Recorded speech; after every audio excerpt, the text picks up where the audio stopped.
আবে চইতা ফকিরা ଆଜ୍ଞା আবে ମୁଁ ଗୋଟେ କଥା ବୁଝିଥାନ୍ତି ତମ ଠାରୁ ମୋ ମୁଣ୍ଡରେ କାହିଁ ପଶୁନି ବେ ସେ କଥାଟା।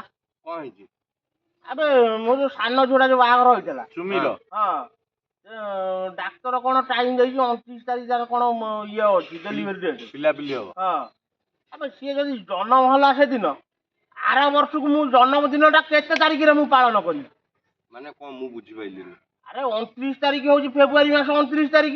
ଫେବୃଆରୀ ମାସ ବା 28 ନା କଣ?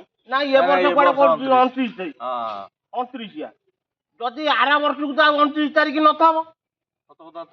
ହଁ ଆଉ ସେ ଜନ୍ମଦିନଟା ମୁଁ ପାଳନ କରିବି କେମିତି? ତମେ ଭଲ ତ 4 ବର୍ଷ ପରେ ଯାଇ ପୁଣି ପାଳନ କରିବ ଜନ୍ମଦିନ। ତମେ ପଇସା ପଇସା ରଖ ଏକାଥରେ ମୋଟା ଚେନ ଫେନ କରିକି ଦବ ଆଉ କଣ? ହଁ ତୁ ଅକାଲିଆ କଥା ଯୋଉ ତମକୁ କୁହ ମତେ ଭାରି ସିଏ ଯେବେ ପଡିବ ନା 29 ତାରିଖ ଆଉ ପ୍ରତି 4 ବର୍ଷରେ ଥରେ ପଡିବ ଫେବୃଆରୀ 29 ହଁ ତାରିଖ। ଯଦି ତମେ ଚାହିଁବ ଗୋଟେ କ୍ୟାଲେଣ୍ଡର ସେ ଲାଷ୍ଟକୁ ନହେଲେ 29 ଲେଖିଦବ ସେମିତି ବି ହବ। କଣ ଦେଖୁନ କେମିତି କଥା ତାର ନାଇଁ ମା ମୁଁ ସେଇଆ କର ତମର 4 ବର୍ଷକରେ ଥରେ ଜନ୍ମଦିନ ପଡିବ ଭଲ ନା ତମର 4 ବର୍ଷକରେ ଥରେ ଖର୍ଚ୍ଚ କରିବ। ଆମର କଣ ସବୁ ବର୍ଷ ଜନ୍ମଦିନ ତମର 4 ବର୍ଷକରେ ଥରେ ଜନ୍ମଦିନ ଅସୁବିଧା କଣ ଅଛି? ଖୁସି ହବା କଥା। ତମର ଏତେ ଚିହ୍ନା ପରିଚୟ ଅଛି ପଇସା ପତ୍ର ଦେଇକି ତାକୁ 1 ତାରିଖ ଆଡକୁ କରିଦିଅ। ନା ମୋ ଜନ୍ମଦିନ ଯୋଉଦିନ ପଡିବା କଥା ସେଇଦିନ ପଡିବ ନା ଆଉ ମନକୁ ପଡିଯିବ। ମୁଁ ତମ କତିକି ମୁଁ ଆସିବାଟା ବି ମୋର ବଡ ଭୁଲ ହେଇଗଲା। ନହେଲେ ମୁଁ ତମକୁ ପଚାରୁଛି କଣ ସିଏ ମତେ ଦେଇ କହିଲେ 4 ବର୍ଷ ପରେ ତୁ କରୁନୁ ନଷ୍ଟ ଯୋଉ ଇଏ ଜନ୍ମଦିନ। ମୋ ମୁଣ୍ଡ କିଛି କାମ କରୁନି। ଆଉ ତାର ଆର କିଛି ବାଟ କୋଉଠି କଣ? ତାହେଲେ ସେ ଯୋଉମାନେ ଭିଡିଓ ଦେଖୁଛନ୍ତି ସେଇମାନଙ୍କୁ ପଚାର ଜନ୍ମଦିନ କୋଉଦିନ ପାଳନ କରିବ। ନାତିର ଜନ୍ମ କେବେ ଦିନ ପାଳନ ହବ?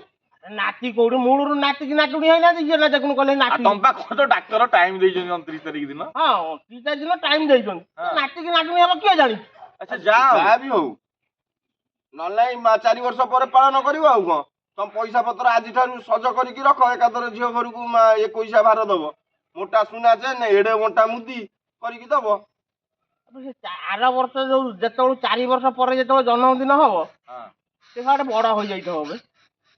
ମାନେ ଇଏ ଛୋଟ ଥିଲେ ଇଏ ଖସି ଯାଇଥାନ୍ତେ ଯୋଉ 10,000 ଚେନ ଦେଇକି। ଛୋଟ ବେଳେ ହେଇଥିଲେ ଅବିକା ଛୋଟ 10-20 ହଜାର ଟଙ୍କା ଚେନ ମୁଦି 30,000 ଭିତରେ ହେଇଯାଇଥାନ୍ତା। ଆଉ ସେତେବେଳକୁ ପୁଣି ଆଉ ନବା ଗୋଟା ଚେନ ଦରକାର ପୁଣି। ଦାଦା ସେ ଉଦ୍ଦେଶ୍ୟରେ କହୁଛନ୍ତି ଆମେ କଣ ବୁଝିପାରୁଛୁ? ଆମେ କହୁଛୁ ଏଇ ମତେ କିଛି ମୁଁ ବା ସେଇ ସକାଶେ ଆଗରୁ ଲୋକ ଜାଣିଥିଲେ ବାବା ସାଇଁ ଯୋଉ ସୁଣ୍ଟା ଥିଲା ମାନେ ଏବେ ଲୋକ ଜାଣିବେ ପୁରା ଯୋଡା ହେଇଗଲେ। ହଁ ବା ମୁଁ ବା ସେଇ ସକାଶେ 2 ଦିନ ହେଲା ମତେ ଭାରି ଟେନସନ ମୁଁ ଅବିକା ଏ କଥା ଶୁଣିକିନା ମୁଁ। ହଁ ଆଉ ମୁଁ କୁଆଡେ କଣ କରିବି ମୁଁ ନିଜେ ଜାଣିପାରୁନି ଆଉ। ମୁଁ ସେଇ ତମକୁ ପଚାରିବାକୁ କହିଲି ତମେ ଦେଖିଲା ବେଳକୁ ମତେ ଆଉ ବୋଲି ଆଉ ବତଉଛ। ନାଇଁ ଆମର ତ ଆମେ ଯେତିକି ଜ୍ଞାନ ଆମେ ସେତିକି କହିଲୁ ଆଉ ଯାହା ଦର୍ଶକ କହିବେ। ଭାଇ ଭଉଣୀ ମାନେ ଅଛନ୍ତି ଜ୍ଞାନୀ ଗୁଣୀ ଲୋକ ସେମାନେ କହିଦେବେ କୋଉ ଦିନ ବାବା ସ୍ୱଇଁ ନାତିର ଜନ୍ମଦିନ ପଡିବ ଆର ବର୍ଷ ସେ କହିଦେବେ ଆଉ। ହଉ ଦେଖିବା ଆଉ କଣ ହଉ ଦେଖିବା କଣ ହଉଛି ଦେଖିବା କାଲି ସକାଳୁ ବେଳକୁ ରିପୋର୍ଟ ପଳେଇ ଆସିନଥିବ। ହଁ